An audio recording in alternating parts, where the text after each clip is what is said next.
US president Donald Trump और इस्राइली prime minister Netanyahu ने white house में खड़े होकर रोज गार्डन के अंदर जो प्रेस कॉन्फ्रेंस की है, जिसके अंदर पीस डील अनाउंस किया गजा के लिए, वो पीस डील जिसमें सब कुछ है सिवाय पीस के, उसके बाद सोशल मीडिया पे, मीडिया में हर तरफ एक ही डिस्कशन पॉइंट है, and that discussion point is very significant. आज इस पीस डील को लेकर पूरी दुनिया के लीडर्स प्रेज कर रहे हैं, तारीफें कर रहे हैं और कह रहे हैं कि यह अमन होना चाहिए। इन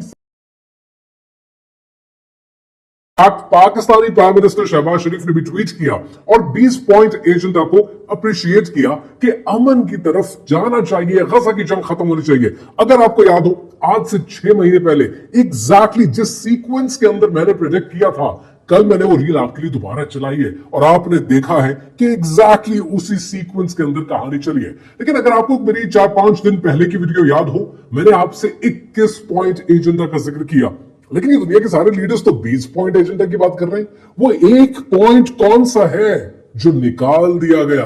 दैट इज सिग्निफिकेंट, लेकिन कोई इसके बारे में बात नहीं कर रहा। एंड अलॉन्ग विद दैट, जब ये सारी बातें होती हैं तो बीबी फाइल्स का जिक्र करना बहुत जरूरी हो जाता है कि फाइनली नेतन्याहू ने इतने साल प्राइम मिनिस्टर रहने के बाद, the longest serving prime minister of Israel, उसके बाद इतनी फार राइट पॉलिसीज क्यों बनाई है? वो जो एक पॉइंट है जो निकाल दिया गया, वो क्यों निकाल दिया गया? और उसके साथ साथ जो पाकिस्तान के अंदर अप्रोर आ रहा है, ये क्या पाकिस्तान इसराइल को एक्सेप्ट करने की तरफ जा रहा है? क्या अब्राहम अकॉर्ड्स की तरफ जा रहा है? कहानी क्या होते हुए नजर आ रही है? कहानी क्या है, आइए समझते हैं।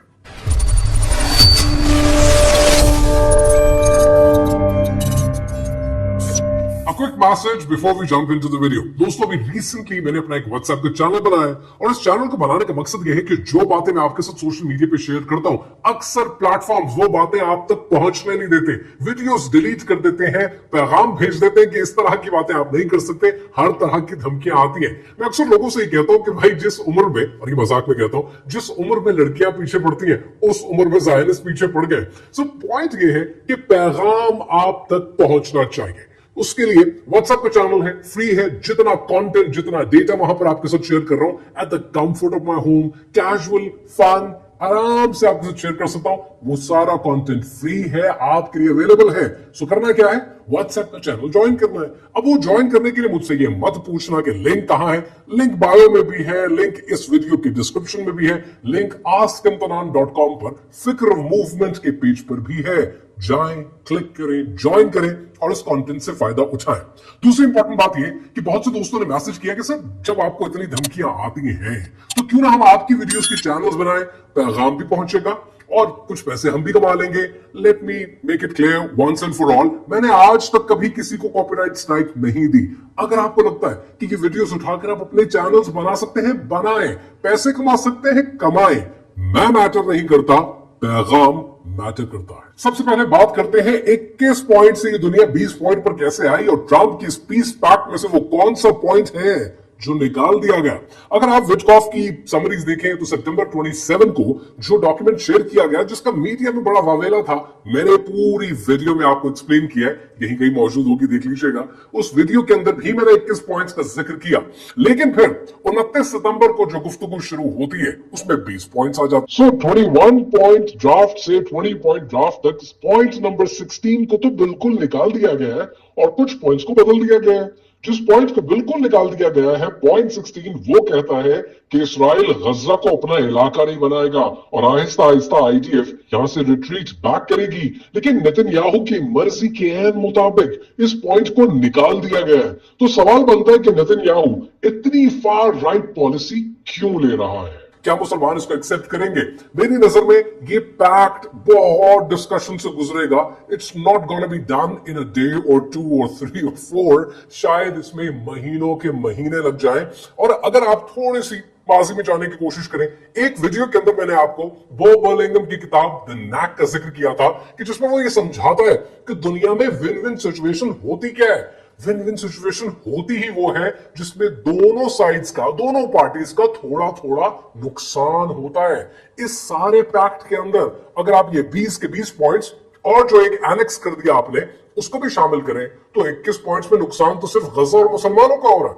इसमें इसराइल को तो कोई नुकसान नहीं है, एयर स्ट्राइक का राइट भी आपके पास है, हमास को डीमिलिटराइज भी मुसलमान मुल्क करेंगे और गजा की रीस्टैब्लिशमेंट के लिए पैसा भी मुसलमान लगाएगा और जो बोर्ड बनेगा उसमें बैठेंगे टोनी ब्लेयर।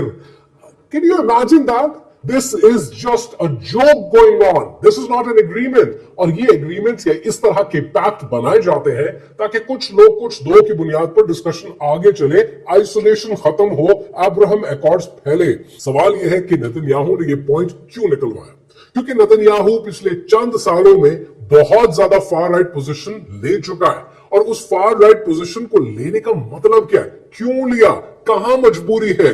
अब इस मजबूरी को समझने के लिए आपको बीबी फाइल्स देखनी पड़ेंगी। बीबी फाइल्स एक ऐसी डॉक्यूमेंट्री है कि जब दुनिया में आई तो तहलका मचा दिया, लेकिन अगर आप उसको इंटरनेट पर सर्च करने की कोशिश करेंगे, Amazon प्राइम पर सर्च करेंगे, मिल जाएगी, लेकिन साथ ही लिखा आएगा not available in your country. आप यूएस की लोकेशन से करेंगे, not available in that country. आप दुनिया की मोस्ट लोकेशन से करेंगे, it's not available in any country. तो कहानी क्या है, आइए समझते हैं। 2024 में एक डॉक्यूमेंट्री आती है। इस डॉक्यूमेंट्री को बनाने वाले एलेक्स गिबनी है, जो कि एक ऑस्कर विनिंग डॉक्यूमेंटेरियन है। ये डॉक्यूमेंट्री बनती है और इस डॉक्यूमेंट्री का नाम रखा जाता है बीबी फाइल्स। बीबी उर्फ आम में इसराइल के अंदर नेतन्याहू, बेंजामिन नेतन्याहू के बेंजामिन के वर्ड को, नाम को समराइज करके कहा जाता है, यानी पेट नेम। बिल्कुल उसी तरह जैसे अंग्रेजों में विलियम को बिल कहा जाता है, रॉबर्ट को बॉब कहा जाता है और एंथनी को टोनी कहा जाता है। सो ये बीबी फाइल्स है। ये बीबी फाइल्स की डॉक्यूमेंट्री आती है और टोरंटो इंटरनेशनल फिल्म फेस्टिवल में सितंबर 2024 में दिखाई जाती है। दिखाने के बाद कंट्रोवर्सी शुरू हो जाती है, अप्रोर पूरी दुनिया में मच जाता है और ये अप्रोर मचने के बाद दुनिया के बड़े बड़े प्रोड्यूसर्स और ओटीटी प्लेटफॉर्म्स इसको हासिल करने की कोशिश करते हैं। Amazon प्राइम भी इसको हासिल कर लेता है। इसराइल अपने मुल्क के अंदर इस डॉक्यूमेंट्री को बैन कर देता है और पायरेसी के थ्रू समहाउ और द अदर इसराइल के लोगों तक भी पहुंच जाती है। सवाल यह है कि क्यों इसराइल इस डॉक्यूमेंट्री को रोकना चाहता है? अगर आप Amazon प्राइम पे जाकर सर्च करें, आपको नहीं मिलती।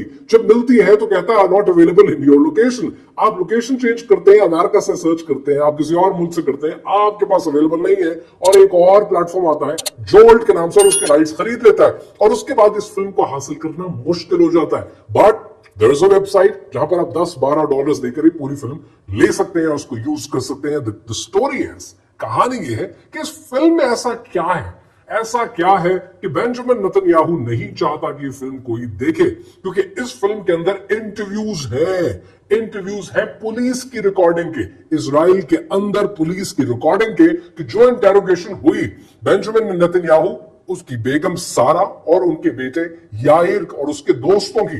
और इस इंटेरोगेशन में उन लोगों ने क्या क्लेम किया है जो केसेस हुए हैं बेंजामिन नेतन्याहू पर। उसके अंदर case number 1000, case number 2000 and case number 4000 important है, क्योंकि ये केसेस है कि ब्राइबरी लेके, रिश्वत लेके दोस्तों को, बिलियनर दोस्तों को फेवर दी गई। फेवर्स के अलावा सारा को बड़ा शौक है ज्वेलरी का, तो वो जितने अमीर दोस्त हैं, बिलियनर्स हैं, उनसे मराहत हासिल करने के लिए, उनको बेनिफिट्स देने के लिए उनसे ज्वेलरी मंगवाती हैं, उनसे नए नए डायमंड्स और पता नहीं क्या क्या और टिफनी के सेट्स मंगवाती है।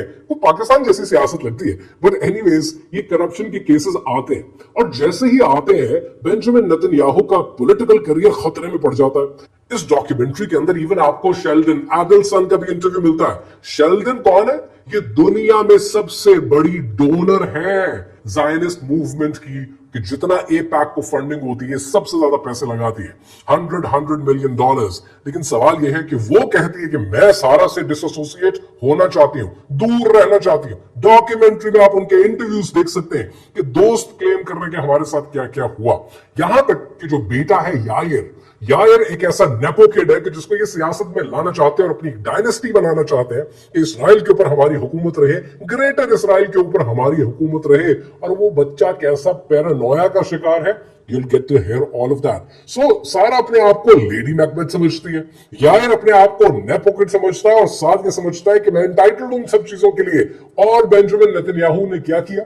बेंजामिन नेतन्याहू ने जुडिशियल रिफॉर्म्स कर दी कि ना रहेगा बांस और ना बजेगी बांसुरी। अपने केसेस को अवॉइड करने की कोशिश की, लेकिन अदालत तो बार बार बुला रही है केसेस के लिए और वो हर दफा ये कहता है कि जंग चल रही, जंग के बाद जंग चल रही है, जंग के बाद 2026 में देखेंगे, फिर मैं आ जाऊंगा इंटेरोगेशन के लिए।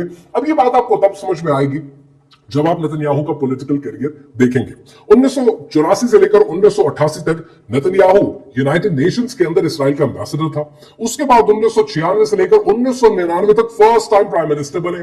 फिर उसके बाद 2003 से लेकर 2005 तक प्राइम मिनिस्टर था एरियल शेरॉन, और उसके साथ फाइनेंस मिनिस्टर के तौर पर डिग्रेड होकर लेकिन फाइनेंस मिनिस्टर के तौर पर आ गए।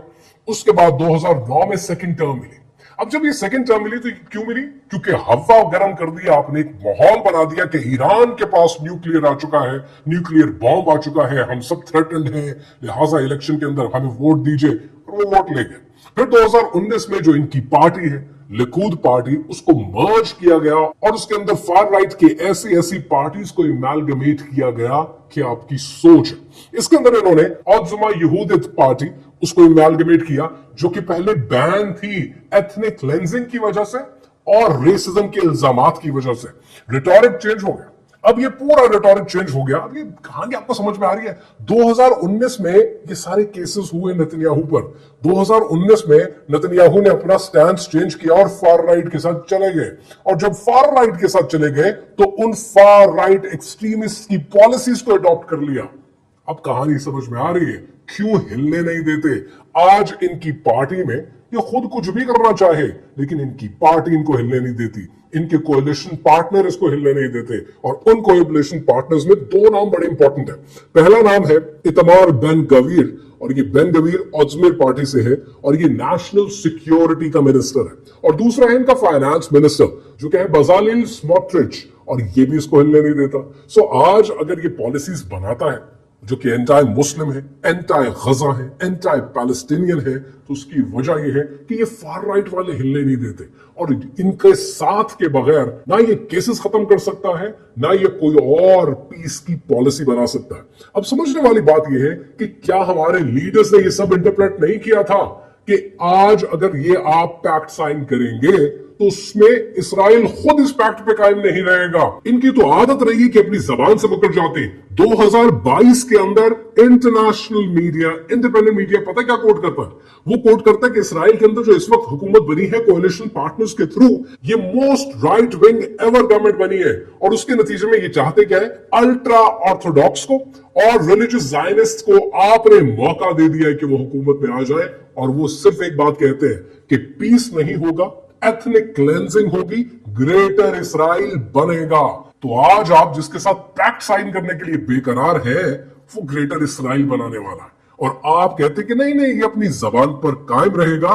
आज मुझे ये लगता है कि मुस्लिम लीडर्स इस सब कहानी को सही से इंटरप्रेट नहीं कर पाए। अब आखिर में बात करते हैं पाकिस्तान में जो अपरोर आया इस सारे सिलसिले को लेकर, जब से ये प्रेस कॉन्फ्रेंस हुई और प्राइम मिनिस्टर शहबाज शरीफ ने भी ट्वीट किया कि हम 20 पॉइंट एजेंडा के हवाले से इस अमन की कोशिश को सराहते हैं। मैं बड़ा ही पॉलिटिकल आदमी हूं, यू ऑलरेडी नो मी। मैं कोई पीटीआई, पीएमएलएन, पीपल्स पार्टी किसी पार्टी को सपोर्ट नहीं करता, क्योंकि थियो डेमोक्रेसी में सब हुक्मरानी अल्लाह की है, इंसान की, मेरे वोट की हुक्मरानी नहीं है, मेरे रब की हुक्मरानी है। और डॉक्टर इसरार का फलसफा जाके पढ़ लीजिएगा, थोड़ी सी डिविएशन मैं रखूंगा उसके साथ, लेकिन द पॉइंट इज कि उस फलसफे पर फिर कभी बात करेंगे। राइट नाउ इस वक्त चाहे प्राइम मिनिस्टर बात करें कि चाहे डिप्टी प्राइम मिनिस्टर आकर इसको क्लैरिफाई करें, जो कि उन्होंने ऑलरेडी किया भी है कि मोहम्मद से वफातूर है तो हम तेरे हैं, ये जहां चीज है क्या, लौह कलम तेरे हैं। I am actually happy on this. I am happy कि जितना काम बुजुर्गों ने कर दिया, जितना पिछले 1 साल से मैं कर रहा हूं, आज आप सड़क पर निकल जाए और लोगों से जाकर पूछें कि क्या वो एक्सेप्ट करना चाहते हैं इसराइल को, लोग कच्चा चबा जाएंगे। This is the red line for this country. आप कोई भी पॉलिटिशियन हो, आपको करप्शन करनी है करें, टैक्सेस बढ़ाने हैं बढ़ाएं, अपने पॉलिटिकल केसेस खत्म करने हैं खत्म करें, बट ये ना आप कर सकते हैं ना आपको कभी कोई करने देगा। And that is the power that people have. और उन्होंने दिखा दिया है कि चाहे कोई भी पार्टी इक्तदार में क्यों ना हो, ये रेड लाइन है, इसको तो कभी क्रॉस करने देंगे ही नहीं। ग्रेटर इसराइल तो बहुत दूर की बात है। इसराइल को ना हम पहले मानते थे, ना आज मानते हैं, ना आइंदा कभी किसी को मानने देंगे। आज तो पाकिस्तान के लीडर्स ने ये क्लैरिफाई कर दिया है कि हम इसराइल के साथ एंगेज न कर रहे हैं, ना करेंगे, और ना इसको तस्लीम करने की तरफ कोई भी कोशिश हो रही है। लेकिन आज नहीं तो कुछ साल बाद, कुछ महीनों बाद, कुछ सालों के बाद आप देखेंगे कि दोबारा ऐसी कोशिश आपके दर पर आएगी। तब आप कहां खड़े होंगे, सवाल यह है।